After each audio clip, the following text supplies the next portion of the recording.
আজকে আমি যে রেসিপিটা নিয়েছি সেটা হলো চাল আলু ফুলকপির ঘন্ট। এর জন্য ফুলকপি নিয়ে সেটাকে কেটে সেটা জলের মধ্যে গরম জলে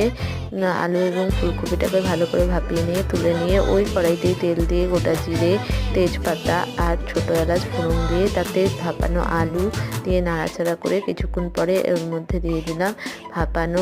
ফুলকপিটা, দিয়ে ওর মধ্যে নাড়াচাড়া করে ওর মধ্যে দিলাম আদা বাটা, নুন, হলুদ গুঁড়ো, ধনে জিরে গুঁড়ো, লঙ্কার গুঁড়ো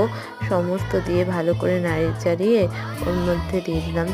চালটা দিয়েও ভালো করে নাড়িয়ে চাড়িয়ে তার মধ্যে দিয়ে দিলাম কাজু কিশমিশ আর হলো একটু পরিমাণে দুটো কাঁচা লঙ্কা চেরা দিয়ে ভালো করে নাড়িয়ে চাড়িয়ে জল দিয়ে ঢাকা দিয়ে দিলাম কিছুক্ষণের জন্য। ঢাকনা খুলে দেখছি এটা পুরোপুরি একদম শুকিয়ে গেছে। এবার একটু নাড়াচাড়া করে ওর মধ্যে ঘি আর গরম মশলা দিয়ে ভালো করে নাড়িয়ে চাড়িয়ে সার্ভ করে নিচ্ছি চাল আলু ফুলকপি।